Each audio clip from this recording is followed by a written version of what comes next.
Chapter 2: Introduction to the Study of Homeopathy. If a physician would successfully practice medicine, he must know first what is curable by medicine, and second, what is curative in drugs. The physician must know something of the history of the development of drug action, of the gradual experiments with the remedial substance upon healthy human beings, and the data gathered therefrom over a long period of careful observations, which have been checked and verified again and again, both in experimental provings and in clinical use. The basis upon which this knowledge of drug action is built is a profound and basic element of homeopathic procedure. By the time the physician has become somewhat acquainted with these guides, he is in a position to go forward and erect the structure of his future medical career upon a basis that is immovable, that does not change with every new theory that arises upon the medical horizon. If we look thoughtfully at medical literature over a period of years, we find one kaleidoscopic panorama of ever-changing theory and practice. Homeopathy, on the other hand, is ever capable of development while the principles remain the same. Homeopathy is founded upon principles that are again founded upon natural laws. These natural laws are basic, they are more eternal than the hills, for these laws were formulated before the hills came into being. If a man follows where homeopathy leads, he must be able to follow those laws and to hold close to them, regardless of pressure or influence. On the other hand, the very principles which he follows stabilize him and make him sure in his work. This stability can be maintained equally well in chronic work, in acute cases, or amidst the panics of epidemics of unknown origin, such as influenza, poliomyelitis, outbreaks of such conditions as encephalitis. For here, as in all other manifestations of illness, the fundamental laws remain firm and intact, and they are sufficiently basic to provide a sure guide to health. A man who adopts the homeopathic methods must be free from prejudice and able to look fairly at disease conditions from a new angle. He must look at the patient as an individual, not as a disease. And he must treat the patient, not the disease. He must learn that the symptoms that under ordinary training would have been discarded as confusing the issue or as of no value are the very symptoms which, to the homeopathic physician, simplify the case and provide the strongest clues to the surest method of assistance. He must possess a sense of values and be able to train himself to observe and interpret those signs which manifest themselves through the habits and circumstances of the patient into indications for health restoring medication which he has at his command. In other words, he must learn to observe and record cases from the homeopathic angle. The diagnostic viewpoint, which has featured so largely in his training, must here take a different place in his perspective. He must take time to trace the source of the disturbance and the remedy to fit the complete picture, always basing the process upon the sound rock of natural laws. Homeopathy opens up a vista of opportunities for continually seeking new fields for the demonstration of natural laws. For if, as we believe, these laws are fundamental, their application is universal, and had we the vision to see it, we would be convinced not from its application in the field of medicine alone, but in every field of natural science and in applied science as well. The vista in the field of medicine which is opened up for cure under the homeopathic method of treatment is a wide one, and cure is always accomplished with the least possible disturbance to the patient and in the gentlest manner, yet with the most profound effect on the whole individual. Homeopathy is a system of medicine upon which we can depend to set the individual system in order and the patient on the high road to recovery, if recovery is possible. If we fail, we may know that the failure is ours, in that we have not fully compassed the case or a knowledge of the remedies. In a field so vast, it is conceivable that not all available agencies have yet been developed, and our own ignorance may limit us in the use of those remedies which we already have. But those who study homeopathy with an unprejudiced mind, and those who have practiced it faithfully and purely, can and do attest its unsurpassed results when conscientiously applied to the sick. If a chain is no stronger than its weakest link, we must examine the links individually, one by one, and not determine their strength or weakness by testing the complete chain as our first measure. The very foundation of homeopathic practice considers man not only as an individual, but as a complete unit of himself, of which all his parts comprise a well balanced whole. Homeopathy, therefore, does not consider any one part as being ill, but considers the manifestation of illness in one part in its relation to the whole man. Medicine ideally has to do with the cure of disease, the building up of the individual, not overlooking proper hygiene and sanitation, but with a deeper view of the needs of the individual himself. Once again, considering this individuality, probably homeopathy stresses this view of the individual in relation to his environment and circumstances more than any other school of medical thought, for it takes into consideration not only his immediate heritage, but the more subtle and complex burden that is the heritage of long ages of struggling and developing ancestors. Homeopathy seeks to relieve the individual as much as possible from the heavy burden of hereditary tendencies he carries, and to guard against increasing this load by enabling his vital energy to provide its own immunity against disease. Homeopathy looks upon the health of the individual as a precious charge, and his return to health as almost certain if we but follow the fundamental laws. Homeopathy accentuates the study of the action of drugs upon healthy human beings with little consideration of their action on the lower animals, for homeopathy recognizes that it is only through a knowledge of their action upon man that we can obtain a correct perception of their applicability in disease. This is a field in which homeopathy leads all other forms of medical thought, for no school of medicine has carried on over such a long period of years such intensive study of remedy reaction, nor has any such extensive experimental work done with the results so faithfully recorded by such a large group of people, with the results so carefully checked by clinical application. This can truly be designated as scientific, for the results have been checked and rechecked, and the findings applied with unfailing success when the proper principles were followed.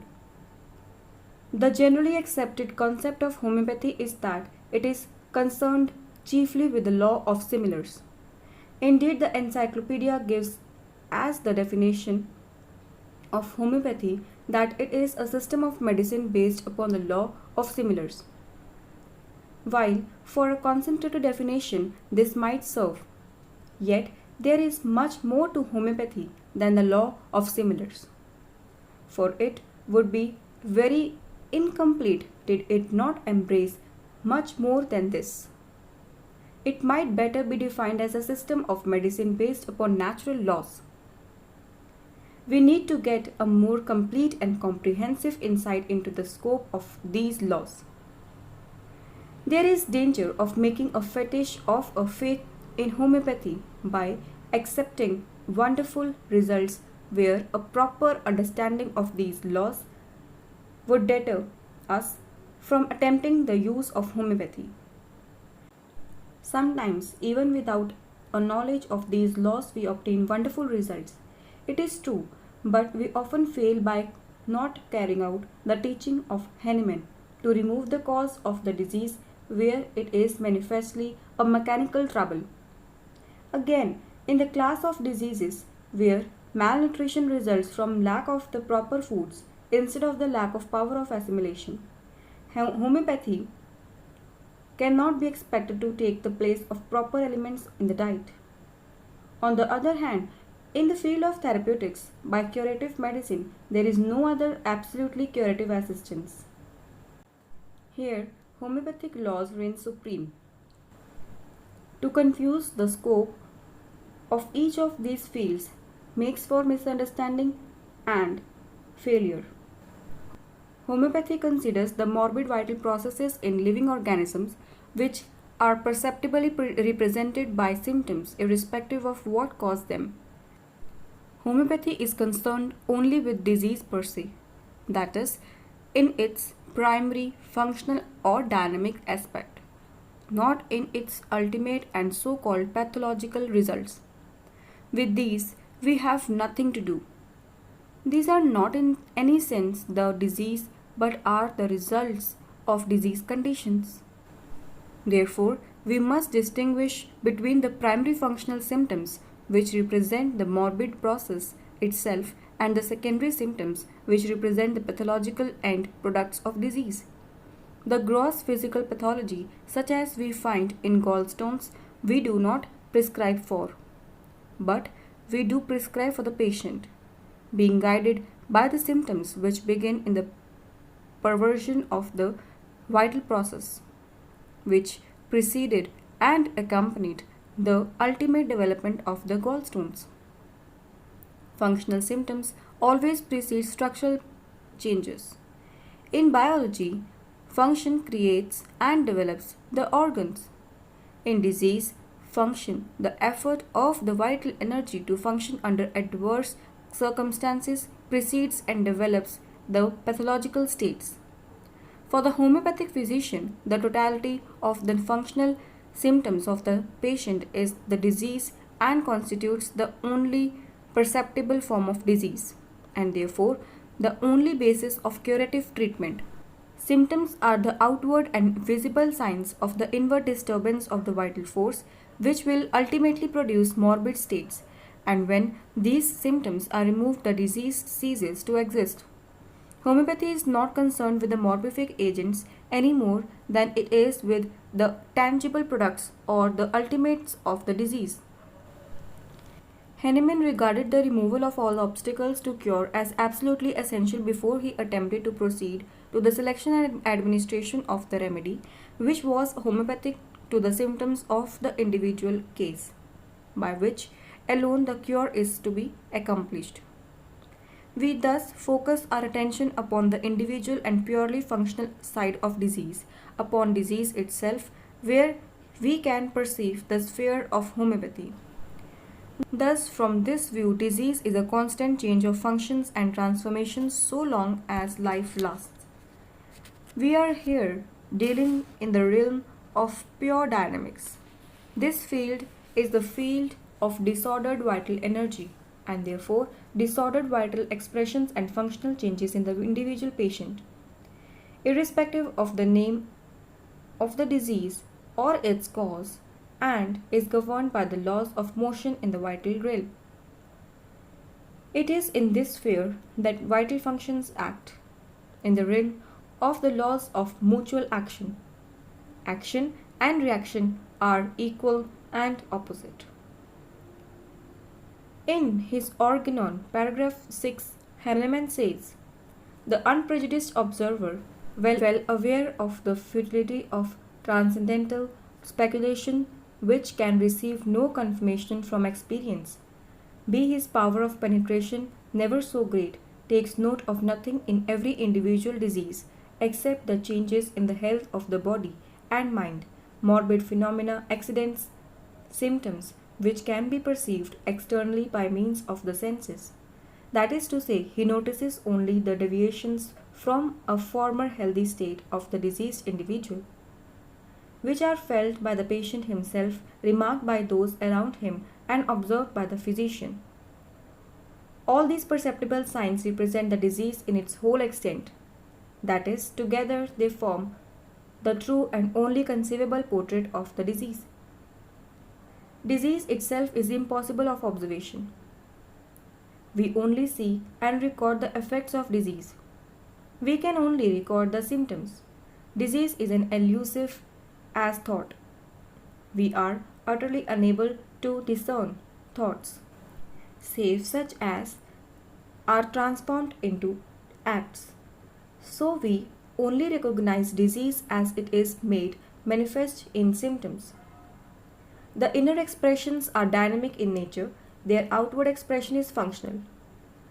While all this is true, yet we are dealing with the most positive of facts. For symptoms are a record of facts. Facts registered in symptoms are the most exact record of the expression of the vital energy to the morbific agent. Once more to quote Hahnemann's Organon, there must be a curative principle present in medicine. Reason divines as much. But its inner nature is in no way to be perceived by us. Its mode of expression and its outward effects alone can be judged by experience. Health is restored after the removal of all symptoms. Then and only then is all disease removed. Hahnemann this way distinguishes between disease itself and its causes, manifestations, and products, and then shows at once that the sphere of homeopathy is limited to functional changes from which the phenomena of diseases arise. Thus, homeopathy operates only in the dynamic sphere. Directly, homeopathy has nothing in common with this physical cause or product of disease, but secondarily, it is related. Here is the place where surgery may have its function. Yet, many of the tangible effects may remain. If these effects are too far advanced, they may be removed. If this is not done, it stands to reason that the best effects of the remedy will not be realized, but we must differentiate between the causes of disease and the ultimates of disease. They stand at opposite ends of the scale. While these ultimates are not primarily within the range of similia and therefore not the objective of homeopathic treatment, the morbid process from which they arise or to which they lead is under the control of homeopathic medication. This medication may control and retard the development of pathological conditions.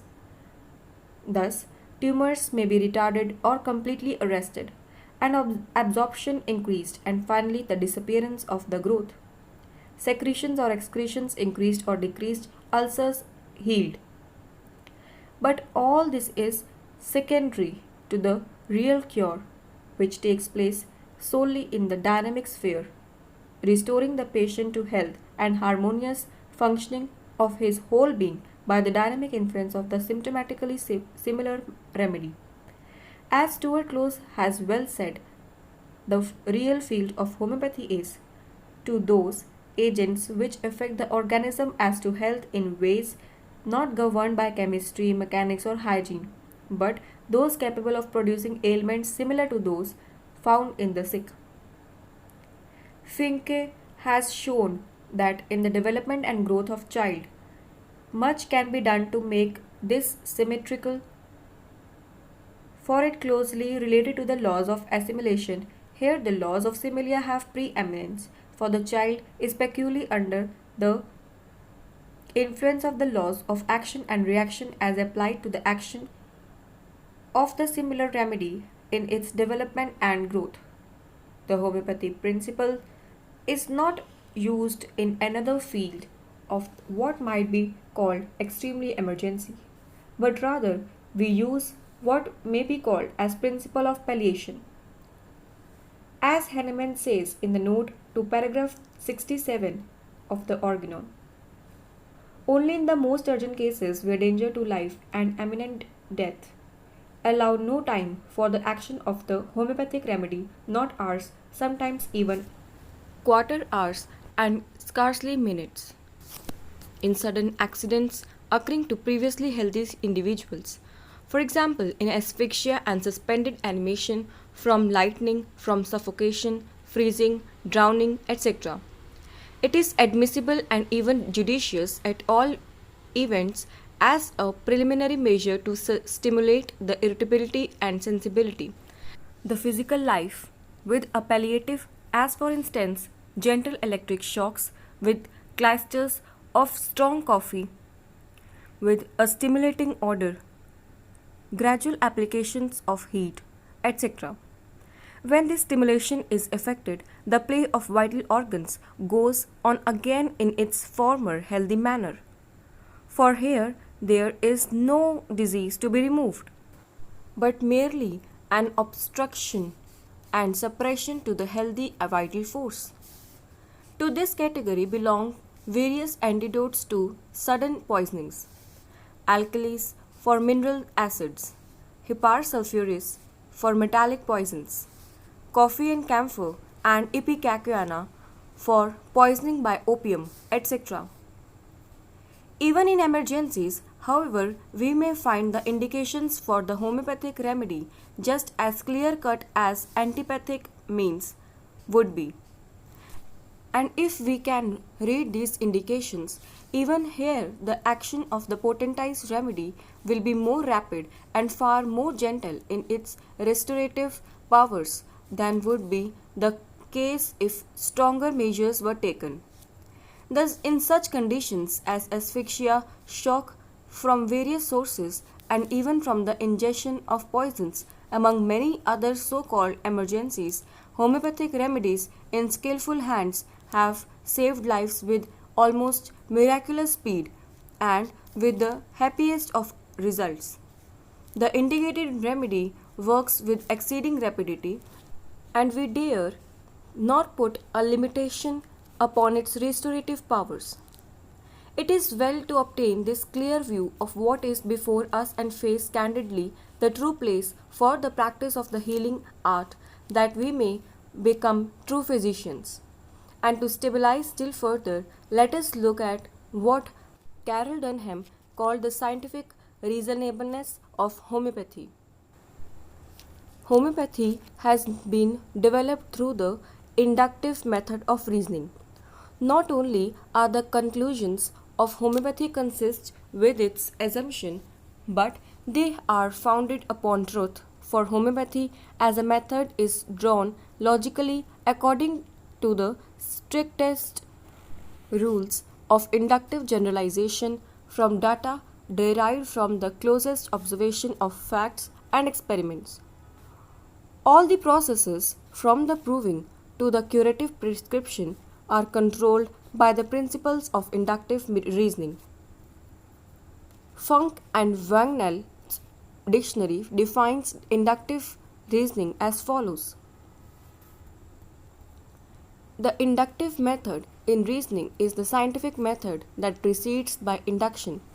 It requires exact observation, correct interpretation of the observed facts with a view to understanding them in relation to each other and their causes, rational explanation of the facts by referring them to their real cause or law, and scientific construction putting the facts in such coordination that the system reached shall agree with the reality.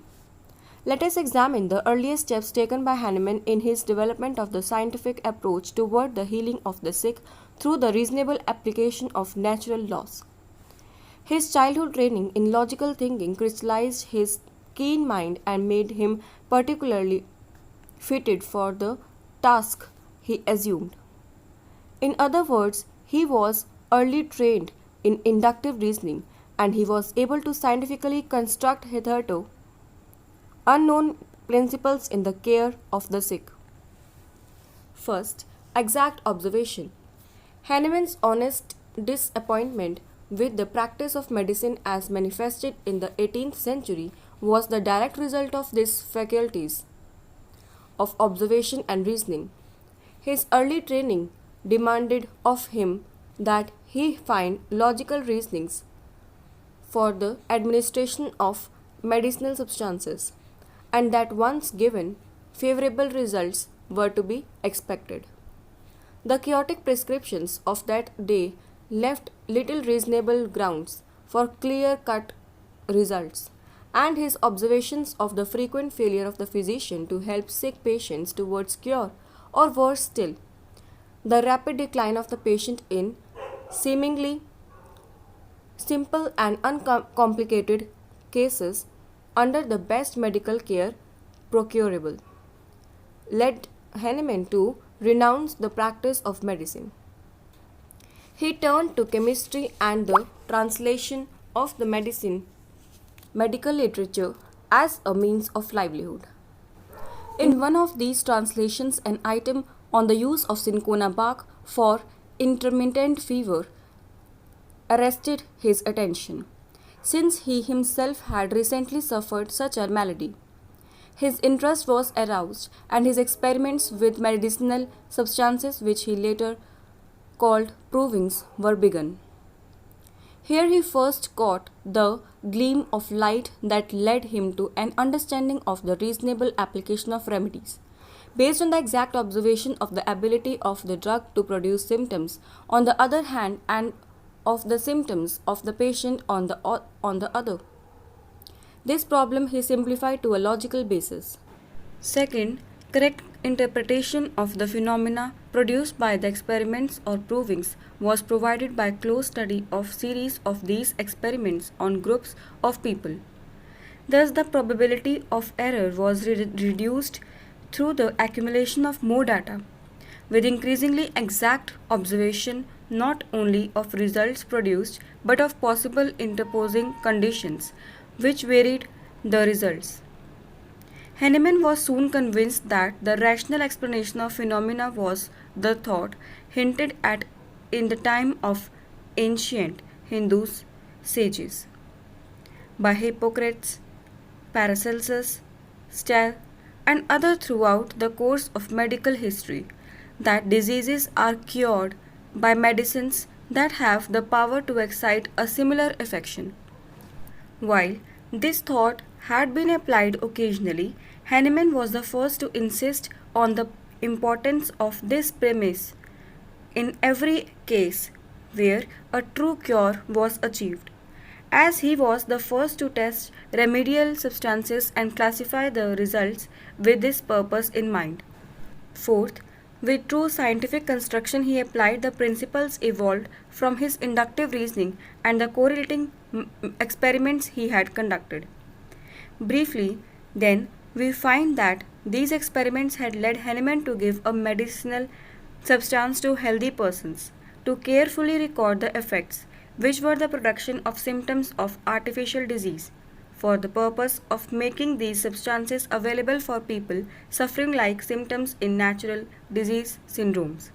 Thus developed his thorough work in proving as we know it. This hypothesis, a process of inductive reasoning, proved to be a triumph through the discovery of scientific principles based on natural laws.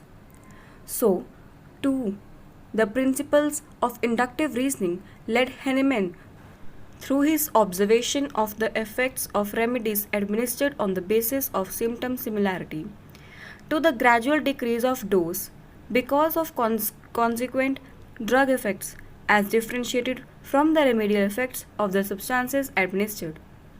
This disease of the dose was developed according to the definitely scaled formula, and this in turn led to a discovery of the principle of potentization or release of energy. This discovery of the principle of potentization was Hahnemann's greatest gift to science in general and to medicine in particular. Had it not been for his powers of observation and his interpretation of those observations through rational explanation and his action upon those observations, he would never have achieved this eminence. When we consider the centuries of medical practice that preceded Hahnemann and the years of medical practice and scientific research that have followed and comprehend somewhat the significance of his discovery of powers released through minute division, we can but marvel at his keen logic and strive to follow his processes of reasoning. Thus, we readily see and appreciate the aptitude of Stuart Close's description of homeopathy. When he describes the foundation as solid concrete composed of the broken rock of hard facts united by the cement of a great natural principle, upon which the superstructure has been raised so soundly that it is inseparable from the foundation. This shows the relation of facts to the practice of homeopathy with an outline of the reasoning process by which homeopathy was worked out and built up. And it is applicable in every concrete case which a homeopathic physician may be called upon to treat. The principles involved are the same: the examination of the patient or the recording of the proving, the analysis and evaluation of the symptoms in each case, the selection of the remedy, all these conducted under the rules and in an orderly method based upon inductive reasoning. Thus, we determine what is characteristic in a patient and in the remedy. The characteristic symptoms are always the generals of the patient. What is true of one symptom may often be true of the whole patient, as illustrated by the reaction to thermic changes of individual parts and symptoms, and may be true of the whole man. Therefore, while we strive to form a picture of the totality of the symptoms, we must instinctively evaluate and find ourselves assembling symptoms as applying to the whole man or to his individual parts, as the case may be. As Close well puts it in his Genius of Homeopathy, logic facilitates the comprehension of the related totality or picture of the symptoms of the case as a whole. From all the parts, logic constructs the whole. It reveals the case, in other words, by generalizing it assigns each detail to its proper place and gives concrete form to the case so that it may be grasped by the mind in its entirety. The true totality is more than the mere numerical totality or whole number of the symptoms. It may even exclude some of the particular symptoms if they cannot, at the time, be logically related to the case. Such symptoms are called accidental symptoms and are not allowed to influence the choice of the remedy. The totality is that concrete form which the symptoms take when they are logically related to each other and stand forth as an individuality, recognizable by anyone who is familiar with the symptomatic forms and lineaments of drugs and diseases. The basis of homeopathic prescriptions is the totality of the symptoms of the patient, as viewed and interpreted from the standpoint of a prescriber. A successful prescription cannot be made from the standpoint of the diagnostician, the surgeon, nor the pathologist as such, because of the differing interpretation and classification of symptoms. A prescription can only be made upon those symptoms which have their counterpart or similar in the materia medica. Individuality is inculcated always in the examination of a case. The 3 steps always followed in a carefully developed case consist in the examination of the patient, the examination of the symptom, record of the patient, and examination of materia medica. After these steps are logically taken and analyzed, they lead by the process of induction to the generals of the case, for the generals are the sum total of the particulars. The value of the generalization depends primarily upon the data from which it is drawn, for it is an axiom of philosophy that a general truth is but the aggregate of particular truths, a comprehensive expression by which an indefinite number of individuals' facts are affirmed or denied. It is not possible to form generals until we have considered special particular symptoms and analyzed and assimilated them in their relation to the whole. Minor particulars enter into major and majors into one all inclusive concept of the case. Such an all inclusive major is similia similibus currenter, the most complete and far reaching generalization ever made from the deduction of individual facts. The value of generalization depends in its essence upon the data from which it is drawn.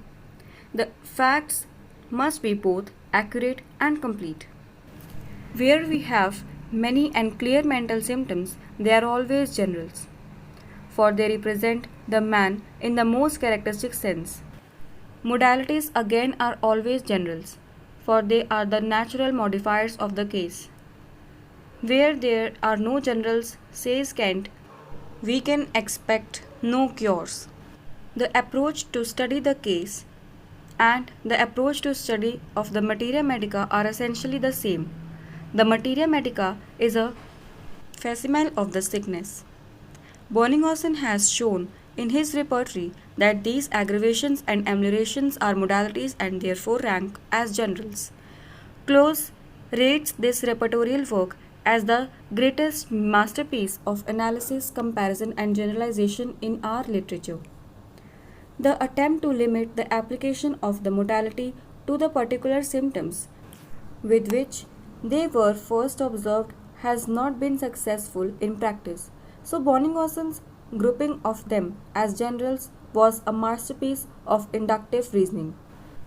Writing in regard to these modalities, which he considers generals, he says, all of these indications are so trustworthy and have been verified by such manifold experiences that hardly any other can equal them in rank, to say nothing of surpassing them.